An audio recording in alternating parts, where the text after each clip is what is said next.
Lovers. Di sore kali ini kita bakal ngebahas sesuatu yang lagi rame banget dibahas di sosial media tentang Perpres nomor 111 tahun 2025. Di mana Perpres ini sendiri membahas tentang isu LGBT yang tentunya menimbulkan persepsi dari masyarakat itu tentunya pro dan juga kontra. Nah, sebenarnya kita tuh paham gak sih konteks yang ada di dalamnya itu seperti apa? Apa kita itu cuma bikin opini sendiri tentang Perpres ini? Nah, sebelum lanjut ke pembahasannya atau lanjut ke Perpres yang dibahas, gue bakal ngasih sesuatu atau ngasih contoh yang akhir-akhir ini tuh pernah terjadi beberapa waktu yang lalu. Itu tuh tentang video yang beredar di media sosial di mana dua orang mahasiswa di PMJ itu tuh tertangkap basah melakukan tindakan ya kan yang melanggar norma yang ada seperti itu. Nah, sebenarnya isu LGBT itu sebenarnya udah terjadi dan udah ramai banget dibahas di Indonesia, tetapi dengan adanya Perpres yang ditetapkan ini tuh semakin mencuat gitu. Nah, di sisi pertama itu ada yang pro, di mana masyarakat itu membenarkan adanya Perpres tahun 2025 ini yang menurut mereka itu sebagai bentuk pertahanan. Kemudian di sisi lain ada yang kontra. Dari masyarakat ini itu membawa pasal 28J Undang-Undang Dasar tahun 1945, di mana mereka menganggap bahwa adanya Perpres tahun 2025 ini itu sebagai bentuk diskriminasi terhadap hak asasi manusia. Nah, aku nggak mau pembahasan ini tuh sampai di sini aja, karena sekarang aku udah mengundang narasumber-narasumber yang tentunya punya dan bisa memberikan pandangan mereka masing-masing terhadap isu yang ada. Langsung aja, di sisi kanan aku ada Bang Amai. Halo. Dan di sisi kiri ada Tafina. Halo. Langsung aja kita mulai pembahasan. Nah, dari pembahasan yang udah aku jelasin tadi, menurut Vina sendiri tuh kenapa sih pembahasan tentang LGBT ini tuh selalu rame atau selalu jadi perdebatan di media sosial? Kalau menurut aku sih pribadi karena ini ya, kan Indonesia tuh sebenarnya ada namanya Pancasila gitu. Pancasila, sila pertama aja udah ketuhanan yang Maha Esa. Di situ tuh kayak agak berbenturan dengan LGBT gitu. Walaupun eh, beberapa orang meyakini bahwa LGBT itu kan tidak ada kaitan, maksudnya apa ya, dia tuh hak pribadi setiap orang gitu sebagai mulai dari pribadi, terus dia sebagai warga negara gitu, terus selagi itu tidak menimbulkan suatu isu besar yang berdampak besar gitu buat negaranya gitu. Jadi, ada benturan nilai gitu loh di sini. Di Indonesia ada orang-orang yang apalagi di Indonesia tuh kan negara beragama. Jadi kayak orang yang percaya bahwa LGBT itu bertentangan dengan nilai agama dan makin banyaknya orang juga apa ibaratnya open minded terhadap LGBT. Jadi tuh itu yang terus berbenturan gitu loh di Indonesia. Semakin ada orang yang kan katanya tuh zaman semakin berkembang kok gitu-gitu aja sih sama LGBT masih diskriminasi aja gitu kan. Sementara Indonesia tuh ada nilai-nilai yang kayak ya ini Indonesia loh negara syarat menjadi warga negaranya beragama. Agama aja semua agama kalau nggak salah itu melarang LGBT gitu. Jadi itu loh ada kayak menganggap bahwa, ya udahlah udah maju zamannya, kenapa sih masih diskriminasi, ada juga yang masih, ya udah kita masih harus berpegang teguh dengan nilai-nilai yang ada di negara ini, gitu. Oke, kalau dari Vina sendiri itu beranggapan kalau misal LGBT itu kenapa rame karena bertentangan sama landasan Pancasila yang ada gitu. Kalau dari Bang Ami? Nah, kalau menurut gua kenapa LGBT itu sekarang sudah marak banget karena ini nggak bisa dinormalisasikan oleh negara gitu loh. Karena bisa merusak ancaman bagi non militer lah intinya gitu, merusak sosial budaya termasuk gitu. Dengan efek-efek yang bakal nantinya Indonesia tuh makin minim populasi dan sebagai macam hal lainnya lah gitu ya. Terus lanjutan dari Vina, sebenarnya kita benar harus menerapkan sila yang pertama gitu ya kan, ketuhanan yang Maha Esa. Itu benar, sebenarnya kita harus menghimbau aja kepada orang-orang yang mungkin terlalu kontra sama LGBT gitu ya. sampai akhirnya ada tindakan fisik, ada diskriminasi gitu sebenarnya.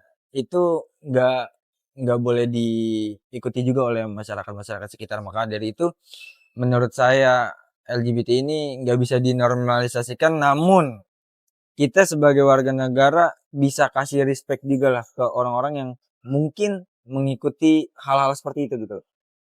Tanpa adanya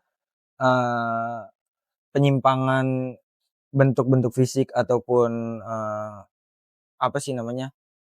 Diskriminasi maksud saya gitu. Itu sih. Nah, jadi kan tadi gue juga udah nyebutin kalau misal dari isu ini tuh sebenarnya ada menimbulkan pro dan kontra gitu Iya. kan. Ada pihak yang pro ini tuh mengatakan kalau itu sebagai sebuah pertahanan gitu. Kemudian di pihak yang kontra itu menyebutkan kalau itu bakal jadi sebuah diskriminasi nantinya, ruang diskriminasi bagi masyarakat atau pelaku sendiri gitu. Nah, kalau menurut kalian dengan adanya Perpres nomor 111 tahun 2025 ini, gimana sih sebenarnya Perpres ini itu menimbulkan apa? Apakah sebagai langkah yang tepat atau justru memicu suatu hal yang lebih buruk seperti itu? Mungkin sebelum kita masuk ke jawaban itu, kita hadirkan dulu ya kopi Kayaknya kopi dulu kali kayaknya ya. pilpres mulu nih, kayaknya udah mau nyoblos Udah lagi mau nih. Nyoblos nyoblos lagi lagi gitu ya aja kan. ya. Kita kasih yang refreshing dulu deh, boleh. Wow. Nih ada Baca ya. matcha dan sparkling water dari Logika Kopi. Nih, buat logikers di sana yang mau nyobain boleh banget datang langsung ke Logika Kopi ya. Tapi gue boleh disclaimer dulu ya. Ini gue pesen matcha bukan karena gue suka matcha, karena gue udah kebanyakan ngopi. Jadi yang cowok-cowok jangan nanya, Boti nih minumnya matcha. Enggak ya. Oke, udah refresh, Udah. Oke, lanjut. Langsung Bang Amai. Iya, adanya Perpres ini menurut saya kebijakan yang tepat gitu dari negara untuk menyampaikan kepada masyarakat, khususnya pada kaum-kaum LGBTQ gitu. Dan ini kita nggak bisa bantah gitu sebenarnya. Kenapa? Karena pemerintah membuat kebijakan seperti ini juga memiliki pertimbangan-pertimbangan yang memang sudah dipikirkan gitu oleh pemerintah, baik dari mulai ancaman militer, bahwa LGBTQ ini menjadi ancaman militer, karena mungkin dari pemerintah sendiri pastinya udah melakukan riset gitu mengapa LGBTQ ini menjadi ancaman non militer. Maka dari itu kebijakan dari pemerintah mengeluarkan Perpres itu menurut saya sudah langkah yang baik, langkah awal yang baik gitu untuk tidak menormalisasikan LGBTQ itu secara terang-terangan gitu. Itu sih. Berarti bagi Bang Amai sendiri itu ini adalah suatu langkah yang bijak gitu dari pemerintah. Kalau dari sisi Sina sendiri gimana? Kalau dari ini pandangan pribadi aku gitu ya. Bukan berarti aku berdiri di satu jawaban aja sih pro ataupun kontra, tapi mungkin ada list-list juga yang perlu digarisbawahi gitu. Contohnya dari pandangan sempit aku pribadi nih, kalau misal mau menerapkan suatu aturan ataupun apa, itu juga harus jangan tajam ke satu arah aja gitu. Kita harus mempertimbangkan dampak apa yang muncul ketika suatu pernyataan presiden dikeluarkan, itu, dampak selanjutnya kan pasti ada tuh berpecah lah menjadi yang A, yang B, gitu-gitu. Contohnya ada muncul komunitas suatu pemuda yang di Bogor yang tiba-tiba melakukan kekerasan ke para waria gitu, itu kan, mungkin bukan suatu trigger sih, tapi apa ya, eee, ada suatu tajam ke satu sisi aja gitu loh. Kayak bukan berarti kita melarang LGBT tapi jadi membenarkan kekerasan gitu, itu kan juga nggak boleh gitu kan. Terus juga misal kita beri batasan aja gitu loh, misal, Indonesia ini punya nilai moral dan sosial A, B, C, D gitu. Nah, yang harus mengikuti moral tersebut tuh kedua belah pihak. Maksudnya itu LGBT harus mengikuti aturan tersebut dan orang yang non LGBT juga harus mengikuti aturan tersebut. Misal kaum LGBT itu batasannya sampai kayak, ya udah kalau lu emang punya, orientasi seksual yang sejenis ataupun lu transgender atau apa, cobalah, apa ya, kayak misal aja ini, kayak ya udah buat lu sendiri aja gitu loh. Jangan dia tiba-tiba menyuarakan hak kayak, "Yang penting gue sekarang itu seorang wanita, gue boleh masuk ke toilet wanita," gitu. Itu menurut aku jangan sampai ke hal-hal yang seperti itu, gitu. Dan itu pun begitu pula terhadap orang yang menentang LGBT, jangan juga jadikan lu itu membenarkan hal-hal yang kayak kekerasan. Kalau lu menemukan orang yang LGBT itu lu harus pukul, lu harus bunuh, itu Iya. kayak jangan gitu. Jadi tuh, harus ada apa ya, batas dan pokoknya pembatasan juga gitu loh untuk aturan dikeluarkan. Itu kayak misal ya udah LGBT sebagai ancaman non militer, tapi dengan apa gitu, ada juga aturan yang mengatur, jangan juga dibenarkan jadi mereka dibasmi banget gitu. Intinya harus jangan tajam ke satu arah aja gitu sih.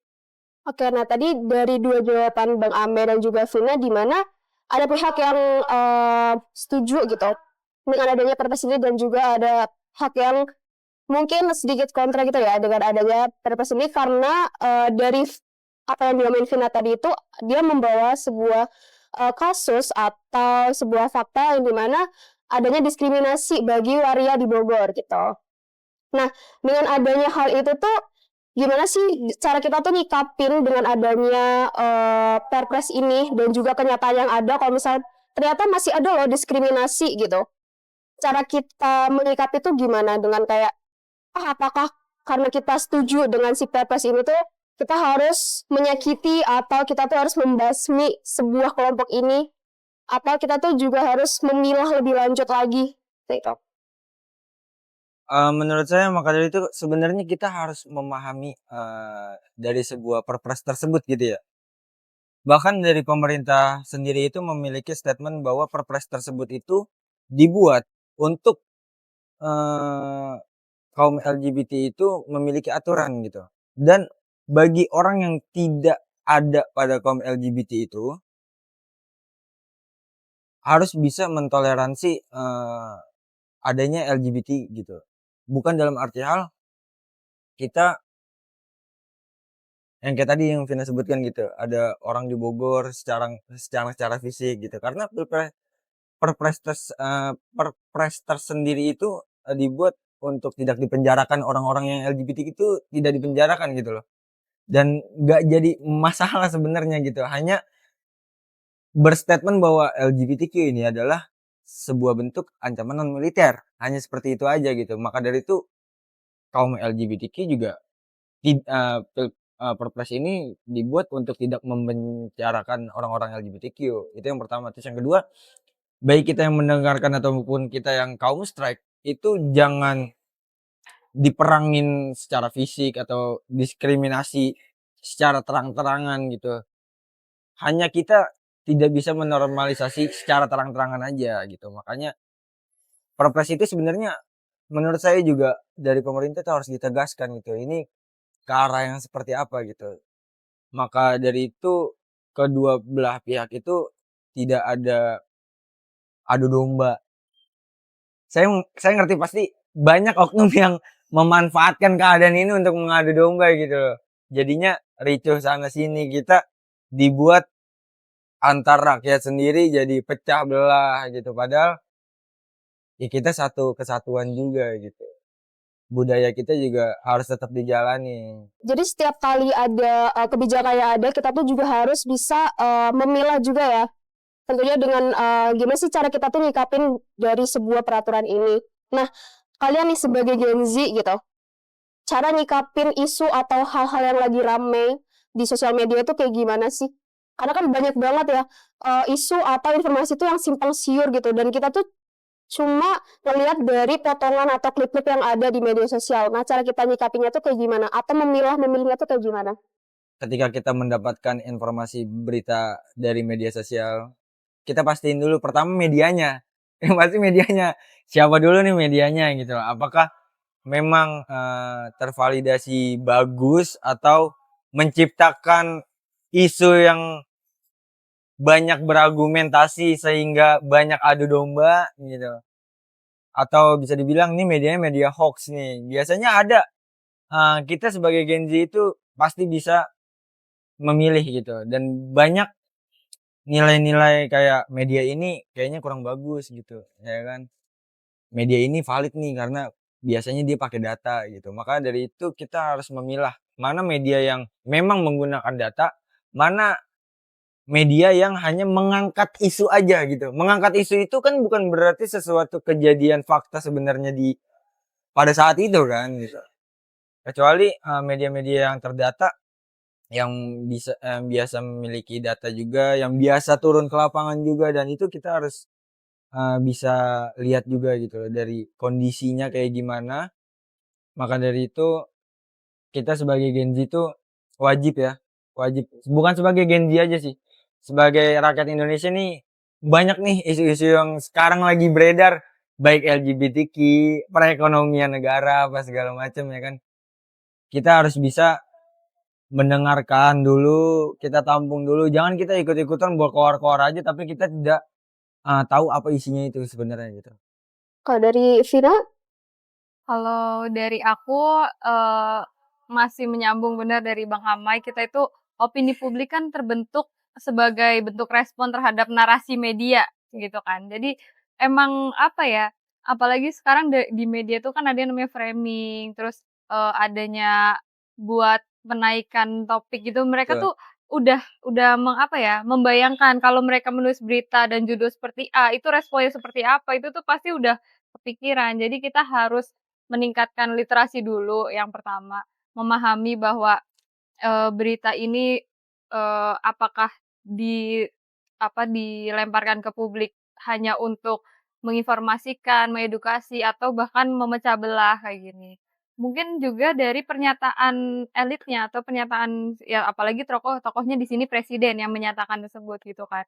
Ini kan pasti sebagai masyarakat pengguna sosial media itu kalau lihat orang nomor satu di Indonesia ngomong apa kayak gitu kan pasti, oh kata presiden LGBT ini mengancam negara, itu udah pasti kita nggak baca dulu apa isinya udah kayak, Benar. wow presiden ngomong kayak gini beneran nggak sih gitu kan. Jadi ya memang harus tingkatkan literasi sebelum kita terpecah menjadi, kelompok A, kelompok B, kelompok C, dan banyak lagi kelompok, kita harus paham di mana seharusnya kita itu, berdiri gitulah dan berkomentar atau apa kayak gitu. Nah, itu tadi Logikers pembahasan kita mengenai isu LGBT yang dikaitkan dengan Perpres 111 tahun 2025, di mana sebuah kebijakan itu bakal terlihat baik kalau kita tuh juga paham konteks yang ada di dalamnya.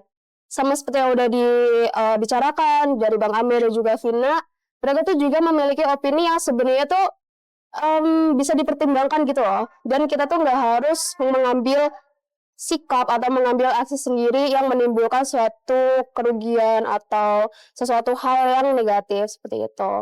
Oke, mungkin segitu aja diskusi kita pada sore kali ini. Jangan lupa dengerin segmen-segmen lain atau diskusi-diskusi kita yang lainnya di episode selanjutnya. Dan jangan lupa like, comment, and subscribe. Salam logika.